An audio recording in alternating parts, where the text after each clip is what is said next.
Welcome to Community Insight Broadcast. I am your host, Reverend Dr. Rodney Coles. We're here bringing information to our community, and today we have a special guest, and I first thank God she come a long distance to be with us today, and we just thank God for the protection of her being here as well as our safety getting back. And today we have Miss Michelle. Miss Michelle, welcome to the broadcast. Thank you so much for having me, Pastor Cole. I appreciate it. I'm honored to be here and share a little bit about us. Okay. Now, Michelle, I know you do a whole lot, and then we only have a short amount of time to get everything through, you know. So we want to know, you are with the North Carolina Council of Churches. If you can just give us just a little bit of brief, what is the North Carolina Council of Churches for those who's first time knowing about what you guys, who you are? Yeah, sure. So like you said, I'm part of the North Carolina Council of Churches, and specifically I'm on the Partners in Health and Wholeness team that we have as an initiative at the Council of Churches. So the Council of Churches is actually 85 years old. In 2020, we celebrated our 85th anniversary. Had a lot planned, but unfortunately, things happened and things were derailed, but we did have quite a few events online, and our Partners in Health and Wholeness program that we call PHW just celebrated 10 years, actually, in 2020. But the Council of Churches as a whole, we address all sorts of faith and justice issues through the lens of Christianity. And Partners in Health and Wholeness specifically, we originally were founded to address the preventable diseases that impact thousands of people in North Carolina every year. There are thousands of people that die from preventable diseases each year in North Carolina. And originally, we focused on addressing our four cornerstones, as we called them. So we focused on tobacco cessation, healthy eating, physical activity, and mental health. And then as we continued to work with our faith communities, and really credit to our regional coordinators at the time for meeting people like you, talking to congregants, and listening to the real concerns and the deepening issues in the health movement, we expanded those four cornerstones to also include healthy aging and the overdose crisis. And then we have also expanded and deepened our work in mental health. So now we have these 6 focus areas that include the tobacco cessation, healthy eating, physical activity, and mental health, and also healthy aging and the overdose crisis. So really PHW aims to address these 6 issue areas by creating tools and resources and support for faith communities across the state interested in dedicating work and time. Well, first I want to, I thank God whoever was the visionary of this here, 85 years. That's truly called leadership, where you leave a deposit for the next generation to keep on taking. And I've been a part of the North Carolina Council of Churches, got to be at least 6 years, 5 years in between. And I am amazed on the work that you guys do and how you help with the health and holiness, and just to get to meet you and to meet Jessica. I kind of try to kidnap her, keep her there. Don't we all? And the work you do and how you do it to help with the faith base, because we as a clergy, and I speak from my heart and my opinion, that we may have a lot of understanding of the theology of that, but we go to John as it talks about health and talks about the body, and we could talk about that, but it's the body, soul, and spirit. But to have a organization, a nonprofit as you guys who have helped these churches to understand the health part, and also help them to put inside their churches a little program to continue to help. And that is so important. And you, like I said, you started out with 4, but you're now at 6, and smoking that cigarette, those tobaccos, and speaking about, the area that we're dealing with now, because we are now dealing with this pandemic, the coronavirus, as I said to folks last year, because when the ball drops for 21 doesn't mean it's over. Right. This is a long period of time, and there's a lot happening with mental illness and the mental health part. Our police department joined on. I've seen our police department here got involved in we have mobile crisis, and I'm so glad to hear, because I know that hits some areas, and these children at home who are studying being in school and social distance from their friends, and I do sit on the advisory board with the Boys and Girls Club, and they're doing their best to keep social media going and keeping these children engaged. Yeah. So it means a lot. So I do thank those who put that vision together and the teamwork that you guys have, and the leadership is so good that you're moving forward. So when you speak about the health and wellness, could you kind of explain to some of these clergy might be watching this program what exactly, right into the nail of that how you help them bring that kind of program to their churches? How can they be more a part of that?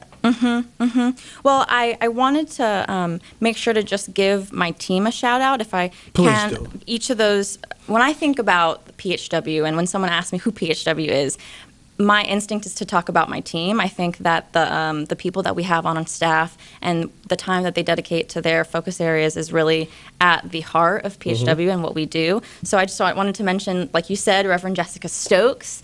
She actually told me to give a shout out to a lot of her Greenville network and friends. She misses being out here. She lived out here for a couple years, moved to Wilmington for a couple years. Now she's in Durham, but she's really still serving so much of Eastern North Carolina. So she is really focused on addressing statewide mental health advocacy and education. And more recently, she's actually related to COVID and like you're talking about isolation and trauma.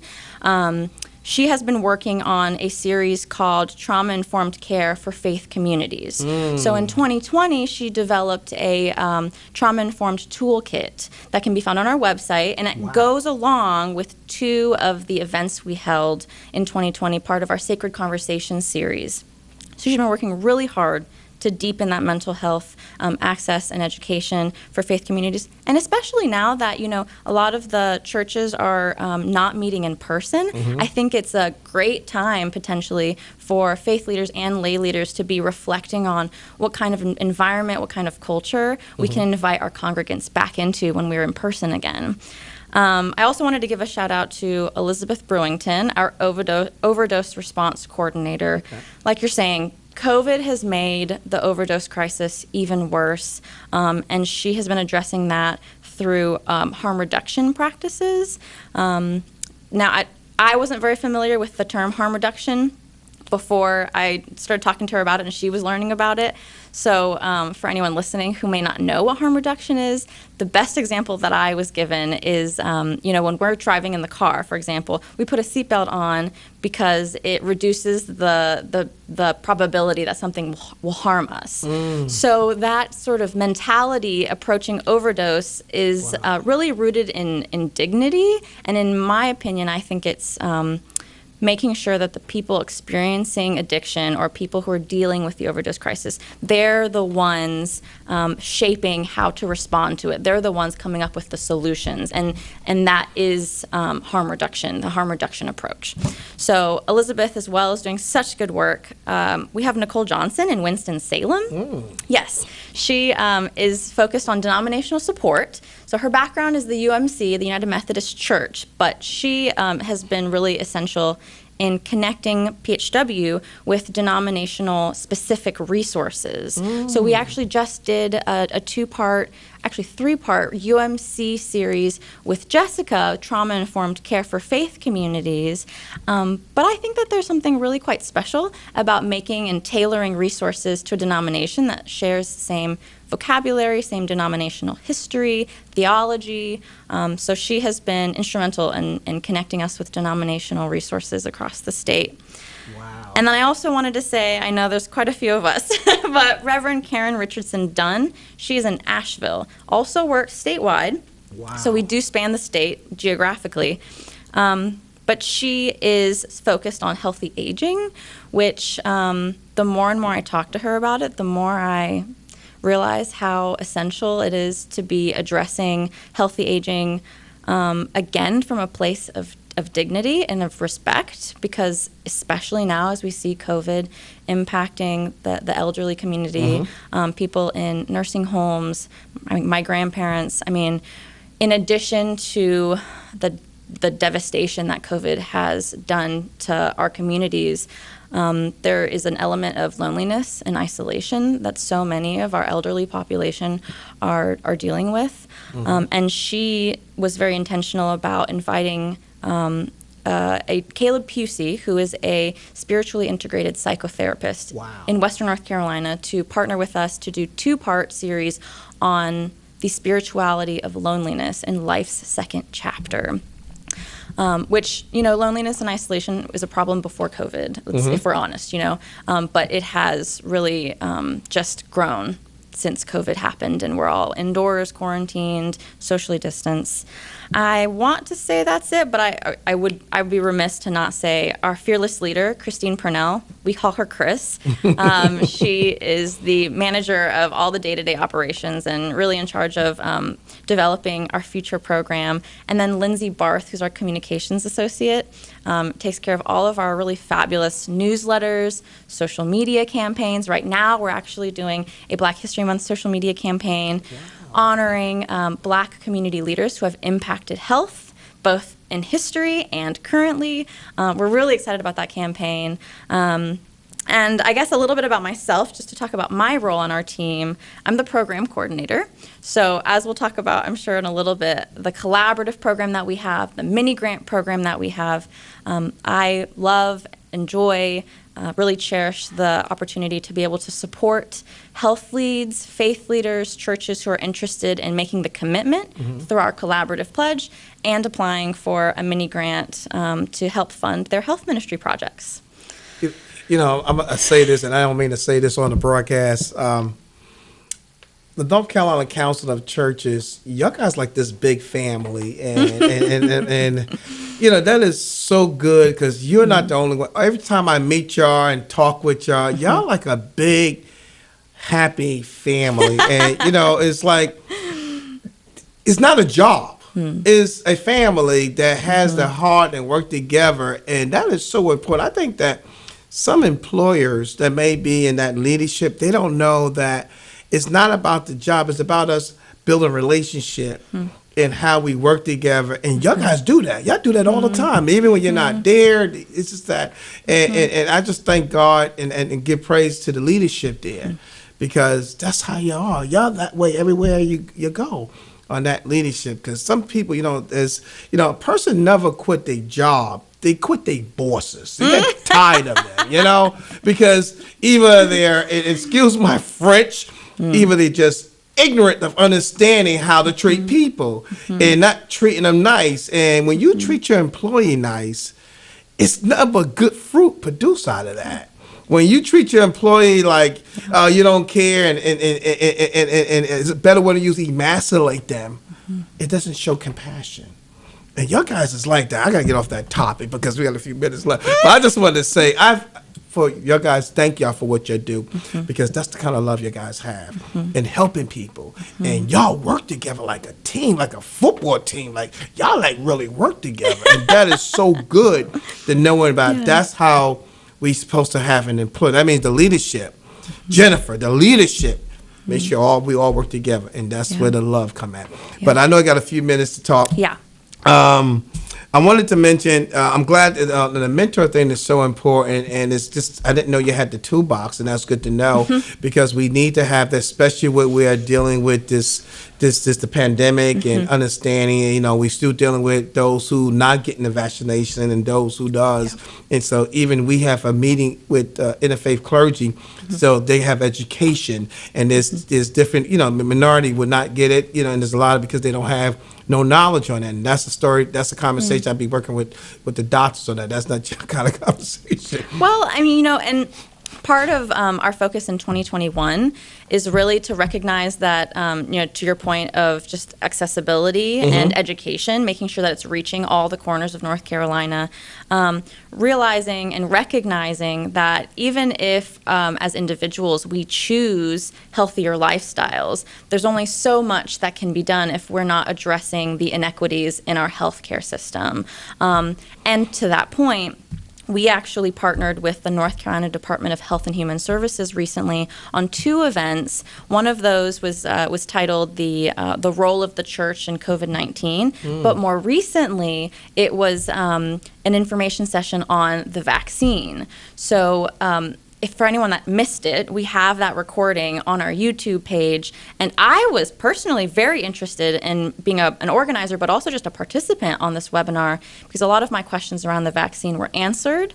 And the leadership at the Department of Health and Human Services was more than willing to share their contact information for anyone who might have questions or might be interested in follow-up educational materials or anything like that. So that is just a couple examples of our events that we've held in the past year, and all of those events that we've had are recorded and on our YouTube page so that everyone can access it at any time if they're interested. Well, for just a brief minute, if you could look at your camera, could you tell them how to get on your website and get information? Yes. So our website is healthandwholeness.org. Our YouTube, if you want to look up Partners in Health and Wholeness. And I also just want to put out there my email. If you have any questions, feedback, concerns, my email is phwinfo@ncchurches.org.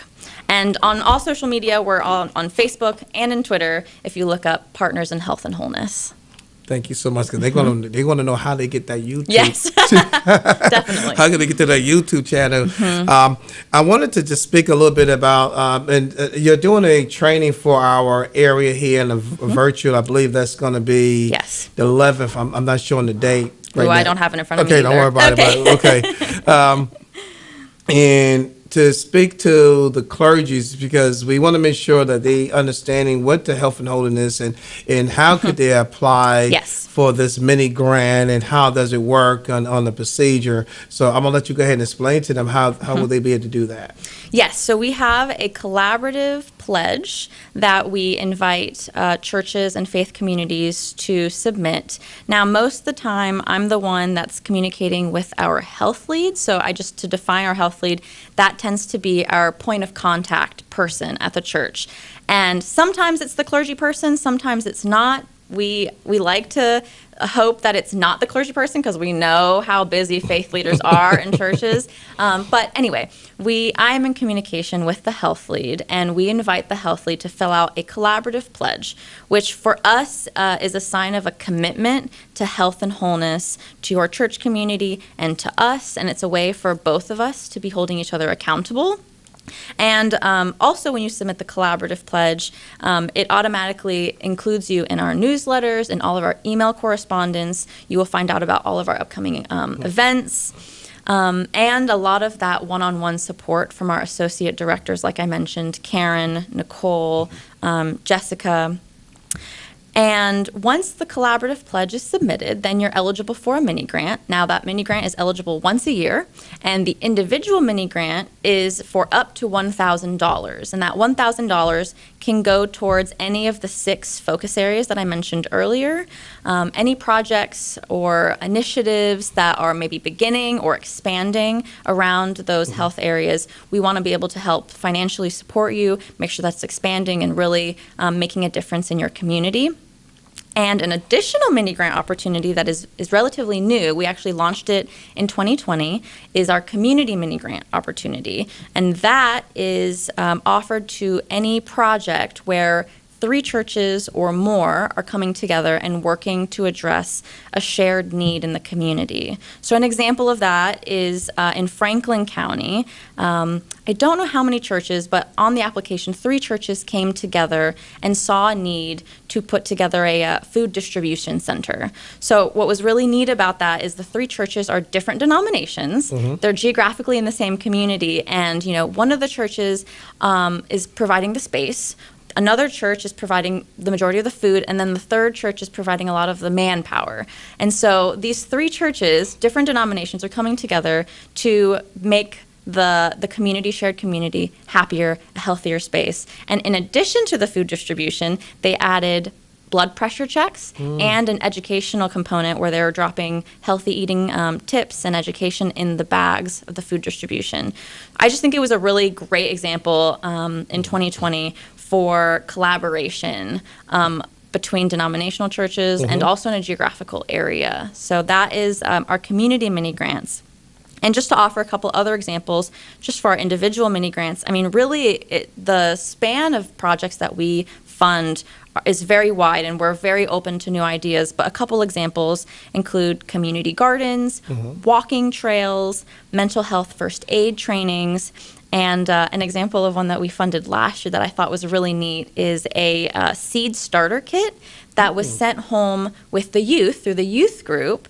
Kids would take home with them a pot, some soil, some seeds to grow their own herbs and vegetables at home. Wow. Wow.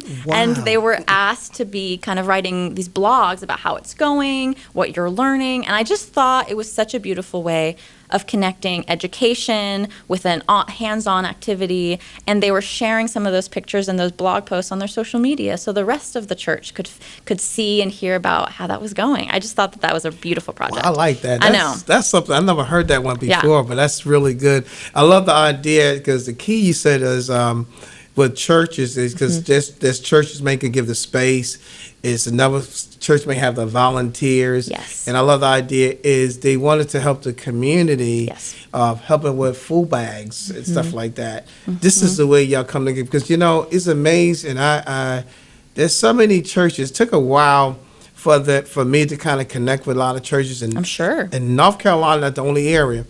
But you won't believe that they won't connect to each other. We next door to each other, and we look at the parking lot, and you look at my parking lot, but we're not collaborating. But we may he's the next door church. But it's so good to see these churches together, and that's why the name Churches Outreach Network started, was bringing the churches, us together as outreaches, networking together. And I like that part there, that the church can collaborate and they can all apply for that grant. One person is one leader now. It's not 555. Let's don't get it twisted. Right. It's one.